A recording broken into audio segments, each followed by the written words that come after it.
ਪਿਆਰੇ ਦਰਸ਼ਕੋ, ਸਭ ਤੋਂ ਪਹਿਲਾਂ ਸਤਿ ਸ੍ਰੀ ਅਕਾਲ, ਨਮਸਕਾਰ, ਆਦਾਬ। ਅਸੀਂ ਅਨੰਤ ਰੰਗ ਚੈਨਲ ਵੱਲੋਂ ਅੱਜ ਡਾਕਟਰ ਜੋਗਿੰਦਰ ਸਿੰਘ ਨਰਾਲਾ ਦੇ ਘਰ ਵਿਖੇ ਪਹੁੰਚੇ ਹੋਏ ਹਾਂ।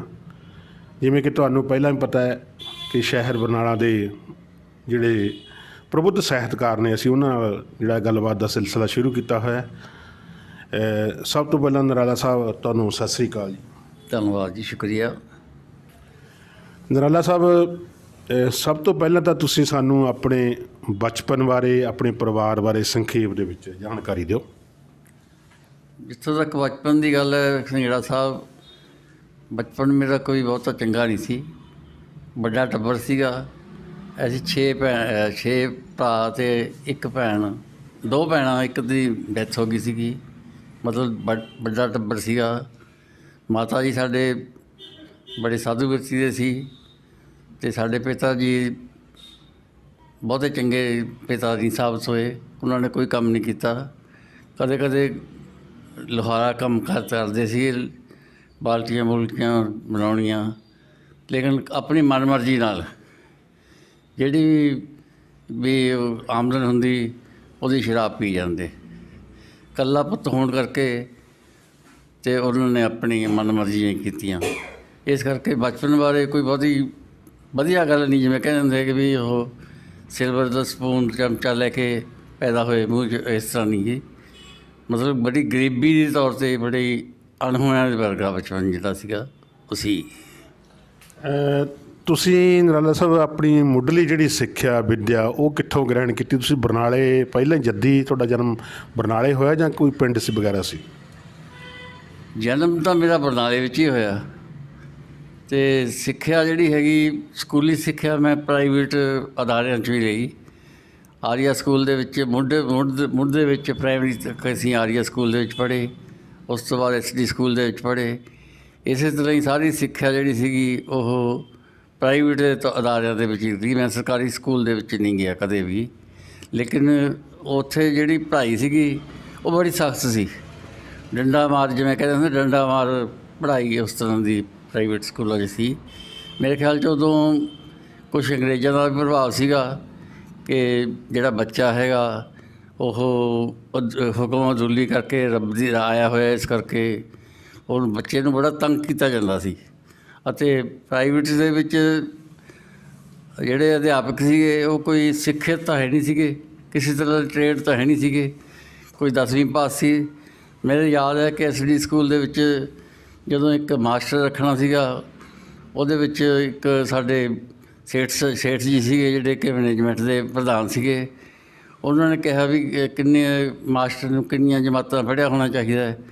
ਉਹ ਕਹਿੰਦੇ ਜੀ 14 ਜਮਾਤਾਂ ਪੜ੍ਹਿਆ ਹੋਣਾ ਚਾਹੀਦਾ। ਕਹਿੰਦਾ ਜੀ 14 ਜਮਾਤਾਂ ਵਾਲਾ ਕੋਈ ਨਹੀਂ ਆਇਆ ਤਾਂ ਕੋਈ 7 ਵਾਲੇ 2 ਰੱਖ ਲਓ, 7 ਜਮਾਤਾਂ ਵਾਲੇ 2 ਰੱਖ ਲਓ।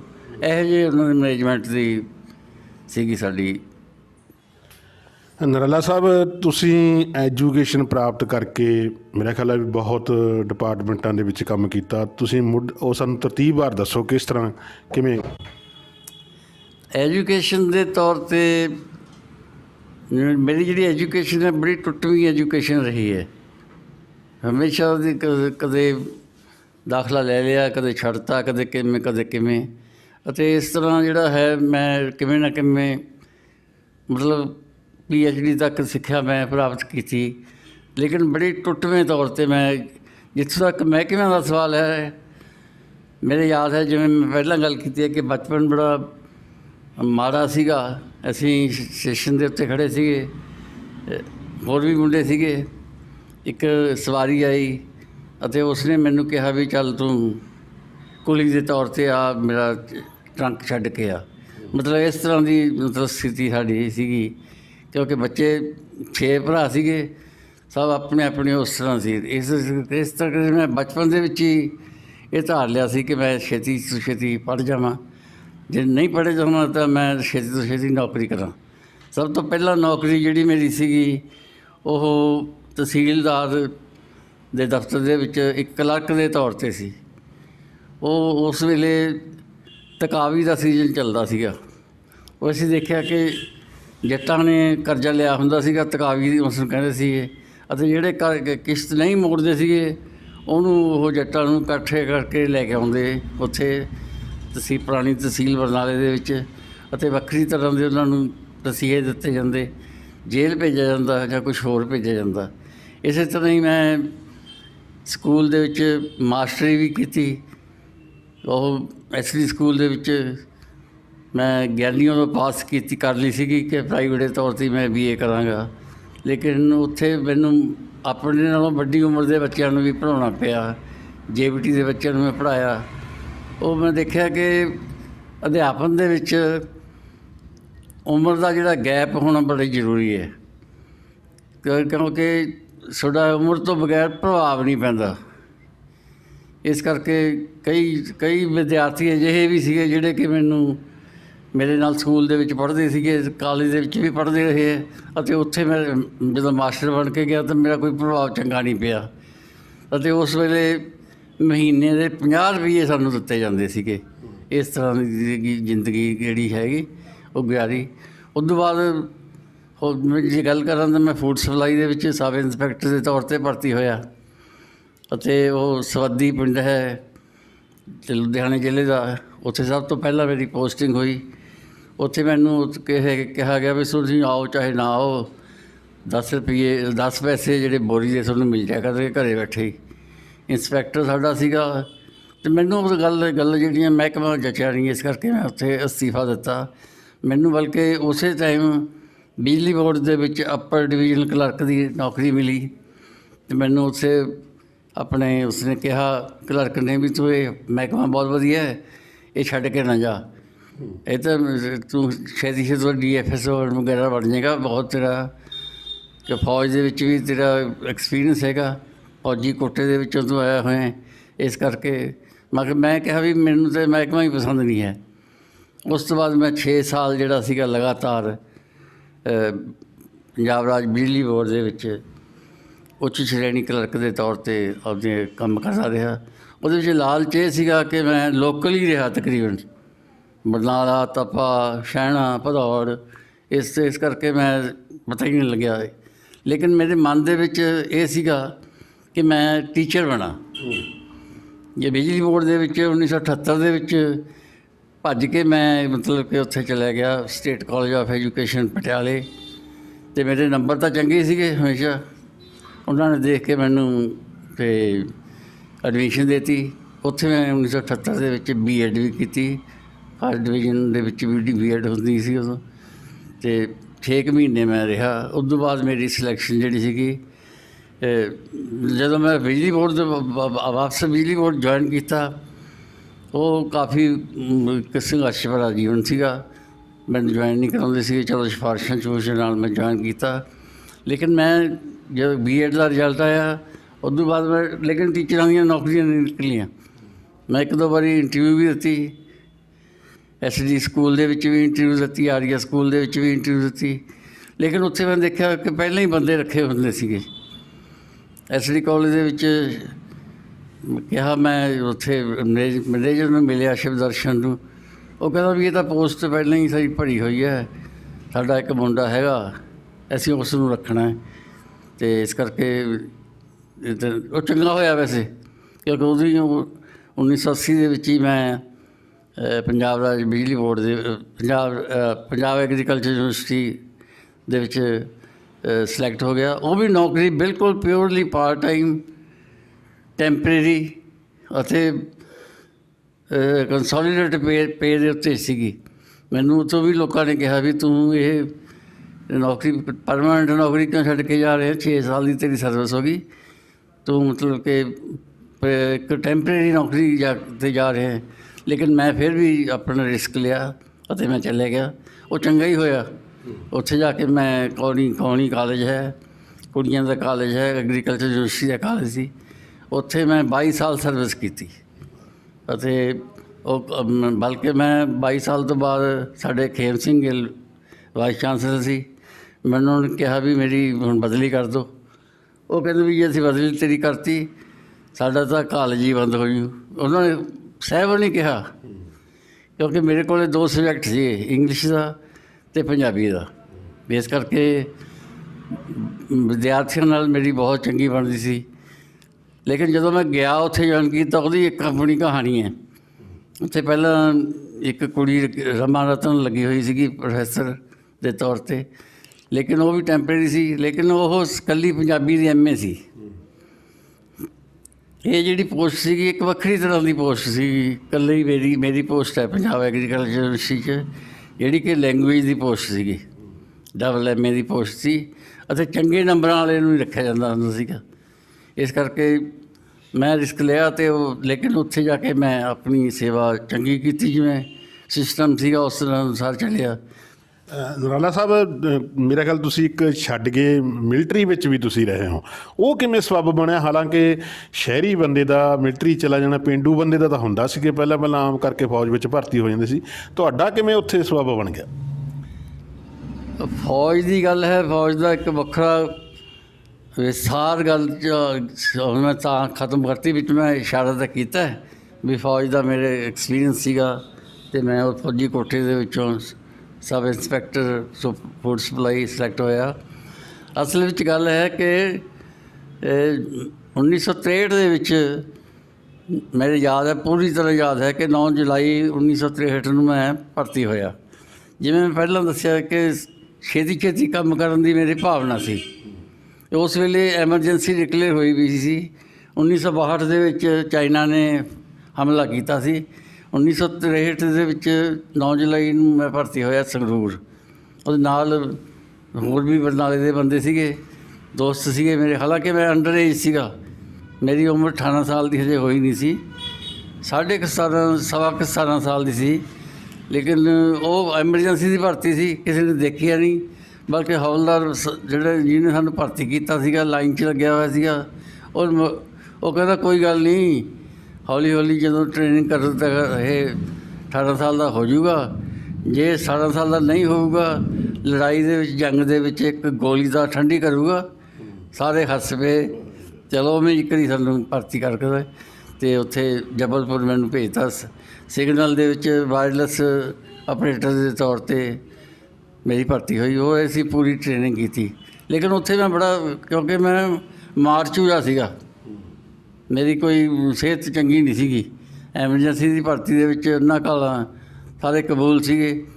ਉੱਥੇ ਮੈਂ ਫਿਰ ਫੈਸਲਾ ਕੀਤਾ ਕਿ ਮੈਂ ਫੌਜ ਦੇ ਕਾਬਲ ਨਹੀਂ ਹਾਂ, ਅਤੇ ਉੱਥੇ ਮੈਨੂੰ ਦੱਸਿਆ ਗਿਆ ਕਿ ਤੂੰ ਜੇ ਫੌਜ ਦੇ ਕਾਬਲ ਨਹੀਂ ਹੈ ਤਾਂ ਮਤਲਬ ਜੇ ਫੌਜ ਦੀ ਨੌਕਰੀ ਨਹੀਂ ਕਰਨੀ, ਵੈਸੇ ਤਾਂ ਤੂੰ ਕਰ। ਮੈਨੂੰ ਇਹ ਵੀ ਕਿਹਾ ਗਿਆ ਕਿਉਂਕਿ ਤਾਂ ਟ੍ਰੇਨਿੰਗ ਜਿਹੜਾ ਔਖਾ ਟਾਈਮ ਸੀ ਉਹ ਤਾਂ ਕੱਢ ਲਿਆ, ਹੁਣ ਤਾਂ ਤੇਰੀ ਪੋਸਟਿੰਗ ਹੋ ਜਾਣੀ ਹੈ, ਹੁਣ ਇਹੋ ਜਿਹੀ ਗੱਲ ਨਹੀਂ ਹੈ। ਲੇਕਿਨ ਮੈਂ ਸੋਚਿਆ ਕਿ ਮੈਂ ਪੜ੍ਹਾਈ ਛੱਡ ਕੇ ਗਿਆ ਸੀਗਾ, ਇਸ ਕਰਕੇ ਮੈਂ ਪੜ੍ਹਨ ਬਾਰੇ ਸੋਚਿਆ। ਉੱਥੋਂ ਆ ਕੇ ਮੈਂ ਮਤਲਬ ਕਿ ਦੁਬਾਰਾ ਪੜ੍ਹਾਈ ਜਿਹੜੀ ਸੀਗੀ ਸ਼ੁਰੂ ਕੀਤੀ। ਹਾਲਾਂਕਿ ਉਦੋਂ ਮੈਂ ਹਾਇਰ ਸੈਕੰਡਰੀ ਦੇ ਵਿੱਚੋਂ ਗਿਆ ਸੀਗਾ। ਹਾਇਰ ਸੈਕੰਡਰੀ ਦੇ ਵਿੱਚੋਂ ਮੈਂ 2 ਵਾਰੀ ਫੇਲ ਹੋਇਆ, ਕਿਉਂਕਿ ਮੇਰਾ ਭਰਾ ਇੱਕ ਸੀਗਾ ਇੰਜੀਨੀਅਰ, ਉਹ ਇੰਜੀਨੀਅਰ ਬਣਾਉਣਾ ਚਾਹੁੰਦਾ ਸੀਗਾ। ਟੈਕਨੀਕਲ ਗਰੁੱਪ ਦਵਾਤਾ, ਉਹ ਅੰਗਰੇਜ਼ੀ ਮੀਡੀਅਮ ਸੀਗਾ। ਉਹਦੇ ਵਿੱਚ ਅਸੀਂ ਸਾਰੀ ਕਲਾਸ ਫੇਲ ਹੋ ਗਈ, ਮੈਂ ਇਕੱਲਾ ਨਹੀਂ। ਦੂਜੇ ਸਾਲ ਦੇ ਵਿੱਚ ਸਿਰਫ ਇੱਕ ਮੁੰਡਾ ਜਿਹੜਾ ਸੀਗਾ, ਉਹ ਬੰਗੀਆਂ ਦਾ ਮੁੰਡਾ ਸੀਗਾ, ਰਾਜ ਕੁਮਾਰ, ਉਹ ਪਾਸ ਹੋਇਆ, ਬਾਕੀ ਸਾਰੇ ਫੇਲ ਹੋ ਗਏ। ਇਸ ਕਰਕੇ SD ਸਕੂਲ ਦੇ ਵਿੱਚ ਉਹ ਹਾਇਰ ਸੈਕੰਡਰੀ ਸਿਸਟਮ ਹੀ ਫੇਲ ਹੋ ਗਿਆ ਸੀ ਬਾਅਦ 'ਚ। ਨਰਾਲਾ ਸਾਹਿਬ, ਇਹ ਤਾਂ ਤੁਹਾਡੀ ਪੜ੍ਹਾਈ ਦੀ ਲਿਖਾਈ ਦੀ ਗੱਲ ਸੀ। ਹੁਣ ਆਪਾਂ ਸਾਹਿਤ ਵੱਲ ਆਈਏ। ਸਾਹਿਤ ਵੱਲ ਤੁਹਾਡਾ ਕਿਵੇਂ ਝੁਕਾਅ ਹੋਇਆ? ਸਾਹਿਤ ਵੱਲ ਇੱਕ ਤਾਂ ਬਰਨਾਲਾ ਜਿਹੜਾ ਹੈ ਨਾ, ਬਰਨਾਲਾ ਇੱਕ ਮਾਹੌਲ ਹੈ, ਸਾਹਿਤਕ ਮਾਹੌਲ ਹੈ। ਖਾਸ ਤੌਰ 'ਤੇ ਸਾਡਾ ਜਿਹੜਾ ਪਰਿਵਾਰ ਸੀਗਾ, ਮੇਰਾ ਭਰਾ ਜਿਹੜਾ ਵੱਡਾ ਸੀ ਪ੍ਰੀਤਮ ਸਿੰਘ ਰਾਹੀ, ਉਹ ਕਵਿਤਾਕਾਰੀ ਕਰਦਾ ਹੁੰਦਾ ਸੀ, ਅਤੇ ਪੰਜਾਬੀ ਸਾਹਿਤ ਸਭਾ ਦਾ ਦਫ਼ਤਰ ਵੀ ਸਾਡੇ ਘਰ ਦੇ ਵਿੱਚ ਹੀ ਹੁੰਦਾ ਸੀ। ਇਸ ਕਰਕੇ ਉੱਥੇ ਕਿਤਾਬਾਂ ਅਸੀਂ ਪੜ੍ਹੀ ਜਾਂਦੇ। ਬਹੁਤ ਸਾਰੀਆਂ ਕਿਤਾਬਾਂ ਉੱਥੇ ਦਫ਼ਤਰ ਦੇ ਵਿੱਚ ਹੁੰਦੀਆਂ। ਦਫ਼ਤਰ ਦੇ ਵਿੱਚ ਹੀ ਅਸੀਂ ਆਪਦਾ ਪੜ੍ਹਾਈ ਦਾ ਕੰਮ ਕਰਦੇ ਹੁੰਦੇ ਸੀਗੇ। ਉਹ ਦੂਜੀਆਂ ਕਹਾਣੀਆਂ ਦੀਆਂ ਕਿਤਾਬਾਂ, ਕਵਿਤਾ ਦੀਆਂ ਕਿਤਾਬਾਂ, ਗੁਰਬਖਸ਼ ਸਿੰਘ ਦੀਆਂ, ਹੋਰ ਦੀਆਂ ਕਿਤਾਬਾਂ ਅਸੀਂ ਪੜ੍ਹਨ ਲੱਗੇ। ਪੜ੍ਹਨ ਦੇ ਨਾਲ ਹੀ ਜਿਹੜਾ ਹੈ ਉਹ ਇੱਧਰ ਸਿਸਟਮ ਜਿਹੜਾ, ਮੈਂ ਵੀ ਕਵਿਤਾ ਲਿਖਣ ਲੱਗਿਆ। ਲੇਕਿਨ ਉਹ ਕਵਿਤਾ ਲਿਖਦੇ ਫਿਰ ਜਦੋਂ ਨਵਜੋਤ ਇੱਕ ਪਰਚਾ ਹੁੰਦਾ ਸੀ, ਮਲੇਰਕੋਟਲੇ ਤੋਂ ਨਿਕਲਦਾ ਸੀ, ਡਾਕਟਰ ਨਰੇਸ਼ ਨੇ ਕੱਢਿਆ ਸੀਗਾ, ਉਹਦੇ ਵਿੱਚ ਮੇਰੀਆਂ ਕਵਿਤਾਵਾਂ ਜਿਹੜੀਆਂ ਸੀ ਮੁੱਢ ਦੇ ਵਿੱਚ ਛਪੀਆਂ। ਅਤੇ ਮੈਨੂੰ ਫਿਰ ਦੇਖ ਕੇ ਮੇਰੇ ਯਾਦ ਹੈ ਕਿ ਰਾਮਪੁਰੇ ਵਾਲੇ ਦੀ ਦੁਕਾਨ ਦੇ ਉੱਤੇ ਜਗਤਾਰ ਅਤੇ ਪ੍ਰੀਤਮ ਸਿੰਘ ਰਾਹੀ ਮੇਰੇ ਭਰਾ ਨੇ ਮੈਨੂੰ ਇਸ ਵਕਤ ਕਿਹਾ ਵੀ ਜੇ ਤੂੰ ਇਹ ਕਿਉਂ ਲਿਖਣ ਲੱਗ ਗਿਆ। ਜਗਤਾਰ ਨੇ ਮੈਨੂੰ ਕਿਹਾ ਵੀ ਇਹ ਤਾਂ ਚੰਗੀ ਗੱਲ ਹੈ, ਤੂੰ ਗੰਢੇਰੀਆਂ ਦੀ ਰੇਹੜੀ ਲਾ ਲਿਆ ਕਰ। ਉਹਨੇ ਤਾਂ ਵਿਅੰਗ ਦੇ ਤੌਰ 'ਤੇ ਕਿਹਾ ਸੀਗਾ, ਲੇਕਿਨ ਮੈਂ ਇਸ ਨੂੰ ਬੜਾ ਚੈਲੰਜ ਦੇ ਤੌਰ 'ਤੇ ਬੁਰਾ ਮੰਨਿਆ ਅਤੇ ਮੈਂ ਜਿਹੜਾ ਹੈ ਸੀ ਉਹ ਲਿਖਦਾ ਰਿਹਾ, ਜੇ ਛਪਦਾ ਵੀ ਰਿਹਾ। ਫਿਰ ਬਾਅਦ ਦੇ ਵਿੱਚ ਮੈਨੂੰ ਇਹਨਾਂ ਨੇ, ਜਗਤਾਰ ਨੇ ਕਿਹਾ ਵੀ ਜੇ ਤੂੰ ਲਿਖਣਾ ਤੂੰ ਕਹਾਣੀਆਂ ਲਿਖਿਆ ਕਰ, ਕਵਿਤਾ ਤੇਰਾ ਭਰਾ ਲਿਖਦਾ, ਨਹੀਂ ਤੁਹਾਡਾ ਕਲੈਸ਼ ਰਿਹਾ ਕਰੂਗਾ, ਇਸ ਕਰਕੇ ਤੂੰ ਵੱਖਰਾ ਰਾਹ ਜਿਹੜਾ ਹੈਗਾ ਚੁਣ ਲੈ। ਉਹਦੇ ਕਹਿਣ 'ਤੇ ਜਾਂ ਅੰਦਰੋਂ ਇੰਸਪੀਰੇਸ਼ਨ ਤੋਂ 'ਤੇ ਮੈਂ ਕਹਾਣੀ ਜਿਹੜੀ ਹੈ ਉਹ ਲਿਖਣ ਲੱਗ ਗਿਆ। ਅਤੇ ਤੁਹਾਨੂੰ ਹੈਰਾਨਗੀ ਹੋਊ ਕਿ 21 ਸਾਲ ਦੀ ਉਮਰ ਦੇ ਵਿੱਚ ਮੇਰੀ ਪਹਿਲੀ ਕਿਤਾਬ ਜਿਹੜੀ ਸੀਗੀ ਉਹ ਛਪ ਗਈ। ਕਹਾਣੀਆਂ ਤਾਂ ਲਿਖੀਆਂ, ਲੇਕਿਨ ਇਹਦੀ ਉਦਮ ਜਿਹੜਾ ਸੀਗਾ ਉਹ ਬਰਨਾਲੇ ਦੀ ਸਾਹਿਤਕ ਲਹਿਰ ਕਰਕੇ ਜਿਹੜਾ ਹੈ ਉਹ ਮੈਂ ਉਹ ਪਹਿਲੀ ਕਿਤਾਬ ਤੁਹਾਡੀ ਕਹਾਣੀਆਂ ਦੀ ਸੀ? ਹਾਂ, ਪਹਿਲੀ ਕਿਤਾਬ ਇੱਕ ਮੈਂ ਐਡਿਟ ਕੀਤੀ ਸੀ 1962 ਦੇ ਵਿੱਚ। ਉਹ ਡਾਕਟਰ ਅਮਰ ਕੁੰਬਲ ਦਾ ਸਹਿਯੋਗ ਵੀ ਮੈਨੂੰ ਰਿਹਾ, ਉਹਦਾ ਉਤਸ਼ਾਹ ਵੀ ਰਿਹਾ। ਉਹਦਾ ਨਾਂ ਸੀ ਕਾਕੜੇ ਬੇਰ। ਉਹਦੇ ਵਿੱਚ 15 ਕਹਾਣੀਕਾਰ ਸੀ। 15 ਕਹਾਣੀਕਾਰਾਂ ਦੇ ਵਿੱਚ ਇੱਕ ਮੈਂ ਵੀ ਆਪਣੀ ਕਹਾਣੀ ਪਾਈ ਸੀ, ਮਤਲਬ 14 ਉਹ ਕਹਾਣੀਕਾਰ ਸੀ। ਅਸੀਂ 10-10 ਰੁਪਏ ਇਕੱਠੇ ਕੀਤੇ, 150 ਰੁਪਈਆ ਇਕੱਠਾ ਕਰਕੇ ਪਬਲਿਸ਼ਰ ਨੂੰ ਦਿੱਤਾ। ਅੰਮ੍ਰਿਤਸਰ ਦਾ ਪਬਲਿਸ਼ਰ ਸੀ, ਇੱਥੇ ਤਾਂ ਕੋਈ ਪਬਲਿਸ਼ਰ ਆਈ ਨਹੀਂ ਸੀ ਨੇੜੇ ਤੇੜੇ, ਅਤੇ ਉਹਨਾਂ 250 ਰੁਪਈਏ ਤੁਸੀਂ ਦੇਖੋ ਉਸ ਕਿਤਾਬ ਦੀ ਕੀਮਤ ਸੀ। 150 ਪੇਜ ਦੀ ਉਹ ਕਿਤਾਬ ਸੀ ਉਸ ਟਾਈਮ 'ਚ। ਉਹ 10-10 ਰੁਪਈਏ ਇਕੱਠੇ ਕਰਕੇ ਜਿਹਨਾਂ ਕੀਤੇ ਸੀਗੇ ਉਹਨਾਂ ਨੂੰ 5-5 ਕਿਤਾਬਾਂ ਅਸੀਂ ਦਿੱਤੀਆਂ ਉਸ ਟਾਈਮ ਦੇ ਵਿੱਚ। ਨਰਾਲਾ ਸਾਹਿਬ, ਤੁਸੀਂ ਕਹਾਣੀ ਨਾਲ ਜੁੜੇ ਰਹੇ ਹੋ, ਬਹੁਤ ਸਾਰਾ ਕੰਮ ਕੀਤਾ, PhD ਦੀ ਡਿਗਰੀ ਹੈ ਤੁਹਾਡੇ ਕੋਲ। ਤੁਹਾਡੀਆਂ ਕਹਾਣੀਆਂ ਬਾਰੇ ਆਮ ਕਰਕੇ ਜਦੋਂ ਮੇਰਾ ਯਾਦ ਹੈ ਵੀ ਇੱਕ ਵੱਖਰੀ ਤੁਸੀਂ ਜਿਹੜੀ ਹੈਗੀ ਸੀ ਕਹਾਣੀਆਂ ਦੀ, ਜਿਹਨੂੰ ਫੈਂਟਸੀ ਕਿਹਾ ਜਾਂਦਾ, ਉਹ ਕਹਿੰਦੇ ਹੁੰਦੇ ਵੀ ਡਾਕਟਰ ਨਰਾਲਾ ਜੀ ਜਿਹੜੇ ਹੈ ਉਸ ਤਰ੍ਹਾਂ ਦੀ ਕਹਾਣੀ ਲਿਖਦੇ ਆ। ਉਹ ਕੀ ਚੀਜ਼ ਸੀ? ਉਹ ਫੈਂਟਸੀ ਇੱਕ ਆਈਡੀਆ ਹੁੰਦਾ ਹੈ। ਇਹਦੇ ਵਿੱਚ ਜਿਹੜੀ ਕਹਾਣੀ ਹੈ, ਮੈਂ ਅਸਲ ਵਿੱਚ ਇਸ ਤਰ੍ਹਾਂ ਦੀ ਕਹਾਣੀ ਲਿਖਣ ਦਾ ਇੱਕ ਕਾਰਨ ਮੈਂ ਤੁਹਾਨੂੰ ਇਹ ਦੱਸਦਾ ਕਿ ਮੇਰੇ ਮਨ ਦੇ ਵਿੱਚ ਹਮੇਸ਼ਾ ਵਿਦਰੋਹ ਦੀ ਰੁਚੀ ਰਹੀ ਹੈ, ਲਾਈਨ ਤੋਂ ਹਟ ਕੇ ਕੰਮ ਕਰਨ ਦੀ ਰੁਚੀ ਰਹੀ ਹੈ। ਤੁਸੀਂ ਜਿੰਨੀਆਂ ਵੀ ਮੇਰੇ ਕੰਮ ਦੇਖੇ ਹੋਣਗੇ, ਉਹ ਮੈਂ ਹੁਣ ਤਾਂ ਮੈਂ ਮਤਲਬ ਵੱਖਰੀ ਤੌਰ 'ਤੇ ਸੋਚਦਾ, ਵੱਖਰਾ ਕਰਕੇ ਸੋਚਦਾ। ਉਦੋਂ ਮੈਂ ਇਨਵੋਲਵ ਸੀ ਵੀ ਉਹ ਵਿਦਰੋਹ ਜਿਹੜਾ ਸੀਗਾ ਉਹ ਇਸ ਤਰ੍ਹਾਂ ਦੀ ਸੀ। ਸਮੁੱਚੀ ਜਿਹੜੀ ਕਹਾਣੀ ਲਿਖੀ ਜਾ ਰਹੀ ਸੀ ਉਹ ਯਥਾਰਥਵਾਦ ਦੀ ਕਹਾਣੀ ਸੀ, ਕਿਸਾਨੀ ਦੀ ਕਹਾਣੀ ਸੀ, ਲੇਕਿਨ ਮੇਰੇ ਮਨ ਦੇ ਵਿੱਚ ਕਿਉਂਕਿ ਵੱਖਰਾ ਇੱਕ ਰਾਹ ਚੁਣਨ ਦੀ ਪ੍ਰਵਿਰਤੀ ਰਹੀ ਹੈ, ਇਸ ਕਰਕੇ ਮੈਂ ਫੈਂਟੈਸੀ ਦੀਆਂ ਕਹਾਣੀਆਂ ਲਿਖੀਆਂ। ਬੜੀਆਂ ਛੋਟੀਆਂ ਕਹਾਣੀਆਂ ਲਿਖੀਆਂ ਸੀਗੀਆਂ, ਉਹ ਲੰਬੀਆਂ ਨਹੀਂ ਹੁੰਦੀਆਂ, ਕਿਉਂਕਿ ਪ੍ਰਤੀਕਾਤਮਕ ਕਹਾਣੀ ਨੂੰ ਬਹੁਤਾ ਲਮਕਾਇਆ ਨਹੀਂ ਜਾ ਸਕਦਾ। ਮੇਰੀਆਂ 2-3 ਕਹਾਣੀਆਂ ਸਿਰਫ ਰਘਵੀਰ ਸਿੰਘ ਨੇ ਸਿਰਜਣਾ ਦੇ ਵਿੱਚ ਉਸ ਟਾਈਮ ਦੇ ਵਿੱਚ ਛਾਪੀਆਂ, ਅਤੇ ਕਿਹਾ ਵੀ ਇਹ ਫੈਂਟੈਸੀ ਦੀ ਕਹਾਣੀ ਹੈ। ਮੈਨੂੰ ਨਹੀਂ ਪਤਾ ਸੀਗਾ। ਅਤੇ ਦੂਸਰੀ ਤੋਂ ਪਹਿਲੀ ਕਹਾਣੀ ਜਿਹੜੀ ਹੈਗੀ ਉਹ ਬੜੀ ਮਕਬੂਲ ਹੋਈ ਸੀ, ਫੈਂਟੈਸੀ ਦੀ ਕਹਾਣੀ ਸੀ। ਇਸ ਕਰਕੇ ਵਿਦਰੋਹ ਦੀ ਭਾਵਨਾ ਕਰਕੇ ਫੈਂਟੈਸੀ ਜਿਹੜੀ ਮੈਂ ਅਪਣਾਈ, ਲੇਕਿਨ ਬਾਅਦ ਦੇ ਵਿੱਚ ਮੇਰਾ ਉਲਟ ਵਿਕਾਸ ਹੋਇਆ। ਬਾਅਦ ਦੇ ਵਿੱਚ ਮੈਂ ਸੋਚਿਆ, ਮੈਨੂੰ ਲੋਕਾਂ ਨੇ ਵੀ ਕਿਹਾ, ਆਲੋਚਕਾਂ ਨੇ ਵੀ ਕਿਹਾ, ਅਤੇ ਕੁਛ ਮੈਂ ਆਪ ਵੀ ਸੋਚਿਆ ਵੀ ਇਹ ਜਿਹੜਾ ਹਵਾ 'ਚ ਉਡਾਈ ਜਾਣਾ ਇਹ ਗੱਲ ਨਹੀਂ ਹੈ। ਜ਼ਮੀਨ ਦੀਆਂ ਗੱਲਾਂ ਕਰਨੀਆਂ ਚਾਹੀਦੀਆਂ, ਯਥਾਰਥਵਾਦੀ ਹੋਣਾ ਚਾਹੀਦਾ। ਇਹ ਉਲਟ ਵਿਕਾਸ ਹੋਇਆ, ਮੈਂ ਯਥਾਰਥਵਾਦ ਵੱਲ ਮੁੜਿਆ। ਸਾਹਿਤ ਸਿਰਜਣਾ ਦੀ ਜੇ ਆਪਾਂ ਗੱਲ ਕਰੀਏ, ਤੁਹਾਡੀ ਕਹਾਣੀ ਸ਼ਤਰਮੁਰਗ ਕਾਫੀ ਮਕਬੂਲ ਹੋਈ ਹੈ, ਉਹਦੇ ਬਾਰੇ ਸਾਨੂੰ ਦੱਸੋ। ਕਹਾਣੀ ਕੀ ਸੀ, ਕੀ ਵਿਸ਼ਾ ਸੀ ਉਹਦੇ ਵਿੱਚ? ਸ਼ਤਰਮੁਰਗ ਇੱਕ ਪ੍ਰਤੀਕਾਤਮਕ ਤੌਰ 'ਤੇ ਕਿਹਾ ਜਾਂਦਾ ਹੈ ਕਿ ਵੀ ਇੱਕ ਅਜਿਹਾ ਜਾਨਵਰ ਹੈ ਸ਼ਤਰਮੁਰਗ, ਵੀ ਜਦੋਂ ਹਨੇਰੀ ਆਉਂਦੀ ਹੈ ਉਹ ਆਪਣੀ ਗਰਦਨ ਆਪਣਾ ਰੇਤੇ ਦੇ ਵਿੱਚ ਛੁਪਾ ਲੈਂਦਾ ਤਾਂ ਕਿ ਉਹ ਹਨੇਰੀ ਤੋਂ ਬਚ ਸਕੇ। ਹਾਲਾਂਕਿ ਹਨੇਰੀ ਉਵੇਂ ਘਰਾਈ ਜਾਂਦੀ ਹੈ, ਉਹਦੇ ਉੱਤੇ ਪੈ ਹੀ ਜਾਂਦੀ ਹੈ ਅਤੇ ਉਹ ਮਰ ਜਾਂਦਾ। ਇਸ ਤਰ੍ਹਾਂ ਦੀ ਉਹ ਆਈਡੀਆ ਨੂੰ ਲੈ ਕੇ ਮੈਂ ਕਹਾਣੀ ਲਿਖੀ। ਅਸਲ ਵਿੱਚ ਮੇਰਾ ਇੱਕ ਭਰਾ ਬਾਹਰ ਕੰਮ ਕਰਦਾ ਸੀ, ਬਾਹਰ ਇੰਜੀਨੀਅਰ ਸੀਗਾ। ਉਹ ਗੁਹਾਟੀ ਮੈਂ ਗਿਆ ਉਹਦੇ ਕੋਲ, ਹਾਲਾਂਕਿ ਮੇਰਾ ਉਦੋਂ ਇੰਨਾ ਅਨੁਭਵ ਹੈ ਨਹੀਂ ਸੀਗਾ। ਇਹ ਠੀਕ ਹੈ ਕਿ ਮੈਂ ਫੌਜ 'ਚੋਂ ਆਇਆ ਹੋਇਆ ਸੀ, ਬਾਕੀ ਅਨੁਭਵ ਤਾਂ ਸੀਗਾ, ਲੇਕਿਨ ਉੱਥੇ ਜਾ ਕੇ ਮੈਂ ਦੇਖਿਆ ਵੀ ਉਹਦਾ ਇੱਕ ਆਪਣਾ ਹੀ ਸੰਸਾਰ ਹੈ, ਸਾਡਾ ਆਪਣਾ ਸੰਸਾਰ ਹੈ। ਅਤੇ ਉਹ ਕੁਛ ਪੈਸੇ ਜਿਹੜੇ ਹੈਗੇ ਉਹ ਭੇਜ ਦਿੰਦਾ ਹਰ ਸਾਲ ਬਾਅਦ। ਉਹ ਪੈਸੇ ਅਸੀਂ ਮਤਲਬ ਕਿ ਬੜੇ ਉਹਨੂੰ ਇੰਜੋਏ ਕਰਦੇ ਹਾਂ। ਸਾਡੇ ਘਰ ਦਾ ਜਿਹੜਾ ਖਰਚਾ ਸਾਰਾ ਉਹ ਚੱਲਦਾ, ਲੇਕਿਨ ਉਹਦਾ ਇੱਕ ਆਪਣਾ ਸੰਸਾਰ ਹੈ। ਉਹਦੇ ਵਿੱਚ ਉਸ ਆਈਡੀਆ ਨੂੰ ਲੈ ਕੇ ਮੈਂ ਇਸ ਨੂੰ ਕਹਾਣੀ ਨੂੰ ਡਿਵੈਲਪ ਕੀਤਾ। ਬਾਕੀ ਤਾਂ ਜਿਹੜਾ ਸੀਗਾ ਉਹ ਆਈਡੀਆ ਹੀ ਸੀਗਾ ਇੱਕ ਤਰ੍ਹਾਂ ਦਾ, ਲੇਕਿਨ ਉਹਨੂੰ ਮੈਂ ਯਥਾਰਥ ਦੇ ਨਾਲ ਜੋੜ ਕੇ ਪੇਸ਼ ਕੀਤਾ। ਡਾਕਟਰ ਸਾਹਿਬ, ਤੁਸੀਂ ਕਹਾਣੀਆਂ ਦੇ ਨਾਲ ਆਲੋਚਨਾ ਦੀਆਂ ਜਿਹੜੀਆਂ ਪੁਸਤਕਾਂ ਨੇ, ਆਲੋਚਨਾ ਦੇ ਵਿੱਚ ਵੀ ਭਾਗ ਲੈਂਦੇ ਰਹੇ ਹੋ। ਇਹ ਕਿਸ ਤਰ੍ਹਾਂ, ਮਤਲਬ ਇੱਕ ਤਾਂ ਹੈ ਨਿਰੋਲ ਸਿਰਜਣਾ, ਕ੍ਰੀਏਟਿਵ ਕੰਮ, ਇੱਕ ਆਲੋਚਨਾ, ਇਹਨੂੰ ਕਿਵੇਂ ਤੁਸੀਂ ਸਮਤੋਲ ਬਣਾ ਕੇ ਰੱਖਦੇ? ਆਲੋਚਨਾ ਦਾ ਕੰਮ ਜਿਹੜਾ ਹੈ, ਇੱਕ ਤਾਂ ਦੋ ਪੱਖ ਨੇ। ਇੱਕ ਤਾਂ ਮੇਰੀ ਜਿਹੜੀ ਨੌਕਰੀ ਸੀ, ਅਧਿਆਪਨ ਸੀਗਾ, ਉਹਦਾ ਇੱਕ ਭਾਗ ਹੈ, ਉਹਦੇ ਵਿੱਚ ਵੀ ਜ਼ਰੂਰੀ ਸੀਗੀ ਇਹ ਆਲੋਚਨਾ ਦੇ ਵਿੱਚ ਆਉਣਾ। ਇੱਕ PhD ਕਰਨ ਦੇ ਵਿੱਚ ਵੇਲੇ ਮੈਂ ਦੇਖਿਆ ਵੀ ਜਿਹੜੀ ਪੰਜਾਬੀ ਦੀ ਆਲੋਚਨਾ ਹੈਗੀ ਉਹ ਪੱਖਪਾਤੀ ਜੀ ਆਲੋਚਨਾ ਹੈ। ਉਹ ਮਤਲਬ ਕਿ ਆਲੋਚਨਾ ਸਹੀ ਨਹੀਂ ਹੋ ਰਹੀ। ਇਸ ਕਰਕੇ ਮੈਂ ਸੋਚਿਆ ਕਿ ਇੱਕ ਬੈਲੈਂਸਡ ਆਲੋਚਨਾ ਹੋਣੀ ਚਾਹੀਦੀ ਹੈ, ਜਿਹੜੀ ਕਿ ਨਾ ਤਾਂ ਮਾਰਕਸਵਾਦੀ ਹੋਵੇ, ਨਾ ਮਾਰਕਸਵਾਦ ਉਲਟ ਜਿਹੜਾ ਮਾਨਵਵਾਦ ਤੋਂ ਉਲਟ ਵੀ ਹੋਵੇ, ਨਾ ਇਹ ਹੋਵੇ। ਇਸ ਤਰ੍ਹਾਂ ਦੀ ਇੱਕ ਵੱਖਰਾ ਜਿਹਾ ਰਸਤਾ ਜਿਹੜਾ ਸੀਗਾ ਉਹ ਆਲੋਚਨਾ ਦੇ ਵਿੱਚ ਮੈਂ ਚੁਣਨ ਦੀ ਕੋਸ਼ਿਸ਼ ਕੀਤੀ। ਇਸੇ ਤਰ੍ਹਾਂ ਕਹਾਣੀਆਂ ਦੇ ਉੱਤੇ ਮੈਂ PhD ਇਸੇ ਕਰਕੇ ਹੀ ਕੀਤੀ, ਤਾਂ ਕਿ ਮੈਂ ਵੱਧ ਤੋਂ ਵੱਧ ਪੜ੍ਹ ਸਕਾਂ ਕਹਾਣੀਆਂ ਨੂੰ। ਇਹ ਆਲੋਚਨਾ ਦਾ ਭਾਗ ਜਿਹੜਾ ਹੈਗਾ ਇਹੀ ਹੈ। ਮੇਰੀਆਂ 3 ਕਿਤਾਬਾਂ ਆਲੋਚਨਾ ਦੀਆਂ ਹੈਗੀਆਂ। ਉਹਦੇ ਵਿੱਚ ਕ੍ਰੀਏਟਿਵ ਆਲੋਚਨਾ ਹੈ। ਇਹ ਉਸ ਤਰ੍ਹਾਂ ਦੀ ਆਲੋਚਨਾ ਨਹੀਂ ਹੈ ਜਿਹੜੀ ਕਿ ਸਿੱਕੇਬੰਦ ਆਲੋਚਨਾ ਜਿਹੜੀ ਹੋ, ਕਿਸੇ ਫਾਰਮੂਲਾ ਟਾਈਪ ਦੀ ਆਲੋਚਨਾ ਹੋਵੇ। ਆਲੋਚਨਾ ਨੇ ਕਿਤੇ ਡਾਕਟਰ ਸਾਹਿਬ ਐਂ ਤਾਂ ਨਹੀਂ ਤੁਹਾਡੇ ਕਹਾਣੀ ਸਿਰਜਣਾ 'ਤੇ ਪ੍ਰਭਾਵ ਪਾਇਆ ਹੋਵੇ? ਨਹੀਂ, ਕਹਾਣੀਕਾਰ ਦੇ ਤੌਰ 'ਤੇ ਮੈਂ ਵੱਖਰਾ ਸੀ, ਲੇਕਿਨ ਆਲੋਚਨਾ ਦੇ ਤੌਰ 'ਤੇ ਮੈਂ ਦੇਖਿਆ ਜਦੋਂ ਮੈਂ ਆਲੋਚਕ ਸਿਆਣਾ ਬਹੁਤ ਹੋ ਜਾਂਦਾ, ਅਤੇ ਜਦੋਂ ਬੰਦਾ ਸਿਆਣਾ ਹੋਵੇ ਮੇਰੇ ਖਿਆਲ 'ਚ ਉਹ ਕ੍ਰੀਏਟਿਵਿਟੀ ਜ਼ਰੂਰ ਘੱਟ ਜਾਂਦੀ ਹੈ। ਤੁਹਾਡੀ ਗੱਲ ਠੀਕ ਹੈ। ਇਹ ਮੈਂ ਦੇਖਿਆ ਕਿ ਸਿਆਣਾ ਹੋਣ ਤੋਂ ਬਾਅਦ ਜਾਂ ਇੱਕ ਵਕਫਾ ਉਮਰ ਹੋਣ ਤੋਂ ਬਾਅਦ ਸਾਰੇ ਲੇਖਕ ਜਿਹੜੇ ਹੈਗੇ ਉਹ ਲਿਖਣਾ ਛੱਡ ਜਾਂਦੇ ਆ।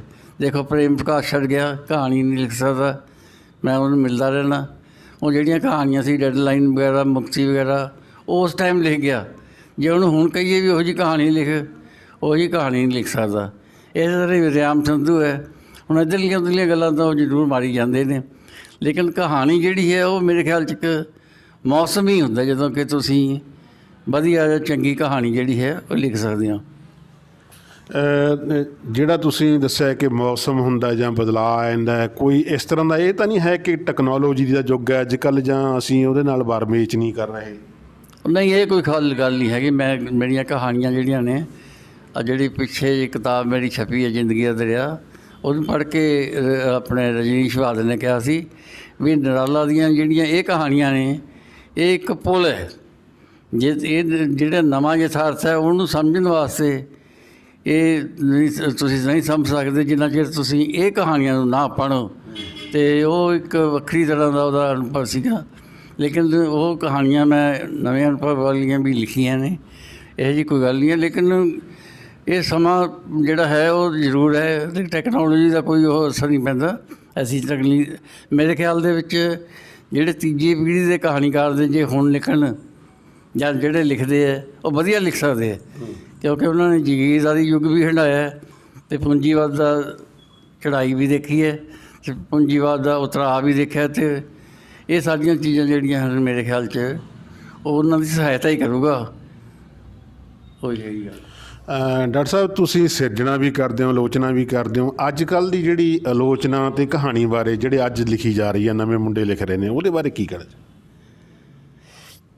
ਨਵੇਂ ਮੁੰਡੇ ਜਿਹੜੇ ਲਿਖ ਰਹੇ ਨੇ, ਜਿਹਨੂੰ ਚੌਥੀ ਪੀੜ੍ਹੀ ਕਿਹਾ ਜਾਂਦਾ ਹੈ, ਬਹੁਤ ਵਧੀਆ ਕਹਾਣੀਆਂ ਉਹਨਾਂ ਨੇ ਲਿਖੀਆਂ, ਲੇਕਿਨ ਮੈਂ ਸਮਝਦਾ ਕਿ ਉਹ ਕੋਈ ਲੰਬੀ ਰੇਸ ਦੇ ਘੋੜੇ ਨਹੀਂ ਹੈਗੇ। ਉਹਨਾਂ ਦੇ ਵਿੱਚੋਂ ਬਹੁਤ ਸਾਰੇ ਜਿਹੜੇ ਚੜ੍ਹੇ ਸੀਗੇ ਵਧੀਆ ਕਹਾਣੀਆਂ ਜਿਹਨਾਂ ਨੇ ਲਿਖੀਆਂ ਸੀ, ਹੁਣ ਜਿਵੇਂ ਖਤਮ ਹੋ ਗਏ। ਇੱਕ ਮੈਂ ਇਹ ਸਮਝਦਾ ਕਿ ਨਵਿਆਂ ਨੂੰ ਛੇਤੀ ਉਤਸ਼ਾਹ ਵੀ ਮਿਲ ਜਾਂਦਾ ਹੈ। ਬਹੁਤ ਸਾਰੇ ਇਨਾਮ ਸ਼ੁਰੂ ਹੋ ਗਏ, ਪੁਰਸਕਾਰ ਸ਼ੁਰੂ ਹੋ ਗਏ। ਸਾਡੇ ਵੇਲੇ ਕੋਈ ਪੁਰਸਕਾਰ ਨਹੀਂ ਸੀਗਾ। ਸਾਡੇ ਵੇਲੇ ਕਿਤਾਬ ਛਪਾਉਣ ਵੇਲੇ ਵੀ ਅੰਮ੍ਰਿਤਸਰ ਤੋਂ ਘੱਟ, ਦਿੱਲੀ ਤੋਂ ਘੱਟ ਕਿਤੇ ਕੋਈ ਪ੍ਰਕਾਸ਼ਕ ਨਹੀਂ ਸੀ। ਕੋਈ ਰਸਾਲੇ ਬੜੇ ਘੱਟ ਸੀਗੇ, ਫਰੀਦਕੋਟ ਸੀ, ਆਰਸੀ ਸੀ, ਅਤੇ ਉਹ ਵੱਖਰੀ ਤਰ੍ਹਾਂ ਦੇ ਆਪਣੇ ਲੇਖਕਾਂ ਨੂੰ ਛਾਪਦੇ ਸੀਗੇ। ਇਹ ਜਿਹੜਾ ਇਹਦਾ ਫਾਇਦਾ ਵੀ ਹੈਗਾ ਨਵੇਂ ਲੇਖਕਾਂ ਨੂੰ ਮਤਲਬ ਅੱਗੇ ਲਿਆਉਣ ਦਾ, ਇਹਦਾ ਨੁਕਸਾਨ ਵੀ ਹੈ। ਕਿਤਾਬ ਦਾ ਫਟਾਫਟ ਛਪ ਜਾਣਾ। ਅੱਜ ਕੱਲ੍ਹ ਜਿਹਦੇ ਕੋਲ 10-15 ਹਜ਼ਾਰ ਰੁਪਈਆ ਹੈ, ਕਿਤਾਬ ਆਪਣੀ ਛਾਪ ਲੈਂਦਾ।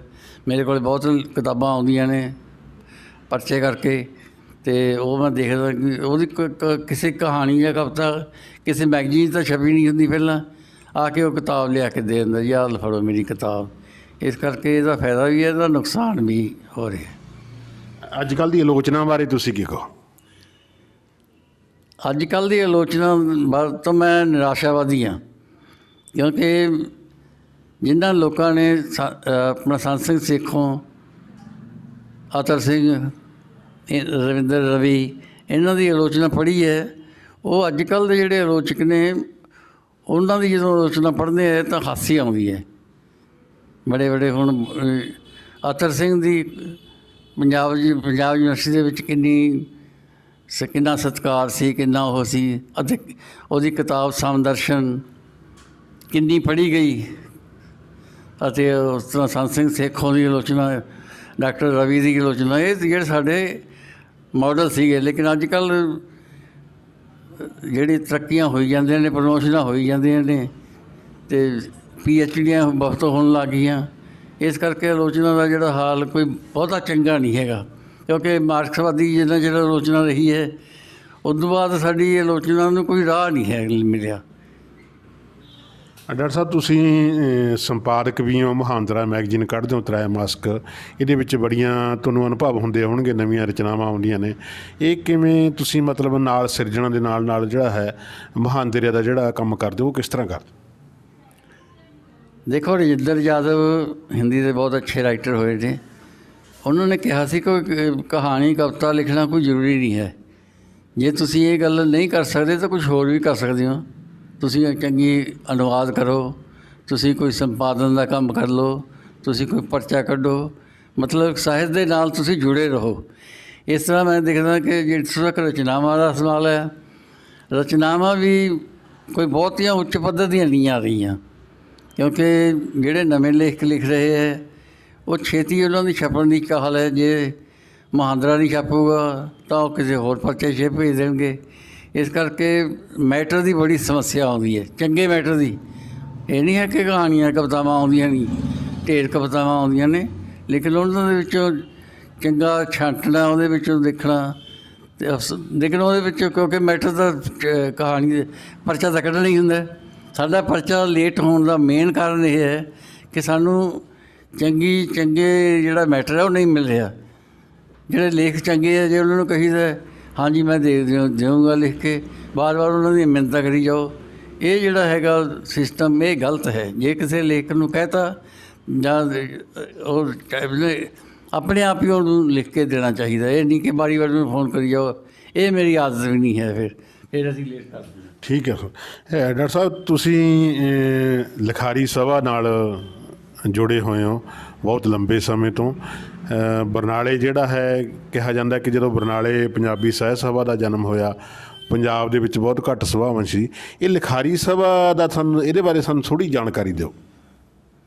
ਲਿਖਾਰੀ ਸਭਾ ਮੈਂ ਅਤੇ ਕਰਤਾਰ ਕੈਂਥ ਨੇ 1960 ਦੇ ਵਿੱਚ ਬਣਾਈ ਸੀ, ਅਤੇ ਉਹਦਾ ਕਾਰਨ ਇਹ ਸੀ ਕਿ ਪੰਜਾਬੀ ਸਾਹਿਤ ਸਭਾ ਬਹੁਤ ਵਧੀਆ ਕੰਮ ਕਰ ਰਹੀ ਸੀ, ਲੇਕਿਨ ਉਹਦੇ ਵਿੱਚ ਸੀਨੀਅਰ ਲੇਖਕ ਸੀਗੇ, ਸਾਡੇ ਵੱਡੇ ਭਰਾ ਸੀਗੇ, ਅਸੀਂ ਉੱਥੇ ਜਾਣ ਤੋਂ ਸੰਗਦੇ ਸੀਗੇ। ਇਸ ਕਰਕੇ ਅਸੀਂ ਨਵਿਆਂ ਨੇ ਇਹ ਸੋਚਿਆ ਕਿ ਅਸੀਂ ਲਿਖਾਰੀ ਸਭਾ ਬਣਾ ਕੇ ਇਹ ਇੱਕ ਨਰਸਰੀ ਦੇ ਤੌਰ 'ਤੇ ਹੋਵੇ ਅਤੇ ਪੰਜਾਬੀ ਸਾਹਿਤ ਸਭਾ ਦੇ ਵਿੱਚ ਜਾਈ ਜਾਣ। ਇਸ ਕਰਕੇ ਲੇਕਿਨ ਬਾਅਦ ਦੇ ਵਿੱਚ ਇਹ ਹੁੰਦਾ ਕਿ ਬਰਨਾਲੇ ਦੇ ਵਿੱਚ ਹਮੇਸ਼ਾ ਇੱਕੋ ਹੀ ਸਭਾ ਜਿਹੜੀ ਹੈ ਉਹ ਐਕਟਿਵ ਰਹੀ ਹੈ। ਜੇ ਲਿਖਾਰੀ ਸਭਾ ਐਕਟਿਵ ਹੋ ਗਈ ਤਾਂ ਸਾਹਿਤ ਸਭਾ ਜਿਹੜੀ ਸੀਗੀ ਉਹ ਪੈਸਿਵ ਹੋ ਗਈ, ਉਹ ਸੁਸਤ ਹੋ ਗਈ। ਜੇ ਲਿਖਾਰੀ ਪੰਜਾਬੀ ਸਾਹਿਤ ਸਭਾ ਐਕਟਿਵ ਹੋ ਗਈ ਤਾਂ ਲਿਖਾਰੀ ਸਭਾ, ਮੇਨ ਤਾਂ ਦੋ ਸਭਾਵਾਂ ਨੇ। ਇਹ ਠੀਕ ਹੈ, ਬਾਕੀ ਸਭਾਵਾਂ ਵੀ ਹੈਗੀਆਂ, ਲੇਕਿਨ ਮੈਂ ਇਹ ਦੇਖਿਆ ਬਰਨਾਲੇ ਦਾ ਕਲਚਰ ਬਹੁਤ ਵਧੀਆ ਹੈ। ਅਸੀਂ ਸਾਰਿਆਂ ਦੇ ਜਾਂਦੇ ਹਾਂ, ਆਉਂਦੇ ਹਾਂ, ਲੇਕਿਨ ਦੂਜੀਆਂ ਸਭਾਵਾਂ ਦੇ ਵਿੱਚ ਮੈਂ ਦੇਖਿਆ ਉਹ ਫਲਾਣੇ ਦੇ ਨਾ ਜਾਓ, ਇਹਦੇ ਨਾ ਜਾਓ, ਇਹਦੇ ਨਾ ਜਾਓ, ਇਸ ਤਰ੍ਹਾਂ ਦੀ ਗੁੱਟਬਾਜ਼ੀ ਜਿਹੜੀ ਹੈਗੀ ਉਹ ਚੱਲਦੀ ਹੈ। ਡਾਕਟਰ ਸਾਹਿਬ ਤੁਹਾਡਾ ਜ਼ਿੰਦਗੀ ਦਾ ਬਹੁਤ ਅਨੁਭਵ ਹੈ ਅਤੇ ਅੱਜ ਕੱਲ੍ਹ ਦੇ ਜਿਹੜੇ ਨਵੇਂ ਮੁੰਡੇ ਲਿਖ ਰਹੇ ਨੇ ਜਾਂ ਬਰਨਾਲੇ ਵਾਲੇ ਜਾਂ ਹੋਰ ਵੀ ਪੰਜਾਬ ਦੇ ਮੈਂ ਕਹੂੰਗਾ, ਉਹਨਾਂ ਵਾਸਤੇ ਕੋਈ ਮੈਸੇਜ ਤੁਹਾਡਾ? ਮੈਸੇਜ ਤਾਂ ਮੈਂ ਤਾਂ ਇਸ ਗੱਲ ਦੇ ਹੱਕ 'ਚ ਹਾਂ ਕਿ ਮੈਸੇਜ ਕਿਸੇ ਨੂੰ ਮੰਨਣਾ ਨਹੀਂ ਚਾਹੀਦਾ, ਲੇਕਿਨ ਫਿਰ ਵੀ ਜੇ ਤੁਸੀਂ ਪੁੱਛਿਆ ਵੀ ਹੈ, ਮੇਰੇ ਕੋਲ ਆਉਂਦੇ ਵੀ ਹੈਗੇ ਨਵੇਂ ਲੇਖਕ, ਕਿਤਾਬਾਂ ਵੀ ਲਿਖ ਜਾਂਦੇ ਨੇ, ਮੈਨੂੰ ਪੁੱਛਦੇ ਵੀ ਹੈਗੇ, ਮੈਂ ਉਹਨਾਂ ਨੂੰ ਇਹੀ ਹਮੇਸ਼ਾ ਕਹਿਣਾ ਵੀ ਆਪਣਾ ਰਾਹ ਜਿਹੜਾ ਹੈ ਉਹ ਆਪ ਹੀ ਬਣਾਓ, ਕਿਸੇ ਦੀ ਕਾਪੀ ਨਾ ਕਰੋ, ਡੁਪਲੀਕੇਟ ਨਾ ਬਣੋ। ਜੇ ਤੁਸੀਂ ਕਹਾਣੀ ਲਿਖਦੇ ਹੋ, ਕਵਿਤਾ ਲਿਖਦੇ ਹੋ, ਆਪਦੇ ਅਨੁਭਵ 'ਚੋਂ ਲਿਖੋ, ਨਾ ਕਿ ਇਹ ਲਿਖੋ ਵੀ ਫਲਾਣੇ ਨੂੰ ਪੁਰਸਕਾਰ ਮਿਲਿਆ, ਚਲੋ ਮੈਂ ਹੁਣ ਨਾਵਲ ਹੀ ਲਿਖ ਲਾਂ, ਮੈਂ ਹੁਣ ਰਚਨਾ ਇਹੋ ਜਿਹੀ ਲਿਖਾਂ। ਲੇਕਿਨ ਪੰਜਾਬੀ ਦੇ ਵਿੱਚ ਮੈਂ ਦੇਖਿਆ ਹਜੇ ਵੀ, ਮੈਂ ਆਮ ਤੌਰ 'ਤੇ ਸਟੇਜਾਂ 'ਤੇ ਵੀ ਕਹਿਣਾ, ਜਿਹੜਾ ਰਾਜਨੀਤਿਕ ਚੇਤਨਾ ਵਾਲਾ ਸਾਹਿਤ ਹੈ ਉਹ ਨਹੀਂ ਬਿਲਕੁਲ ਲਿਖਿਆ ਜਾ ਰਿਹਾ।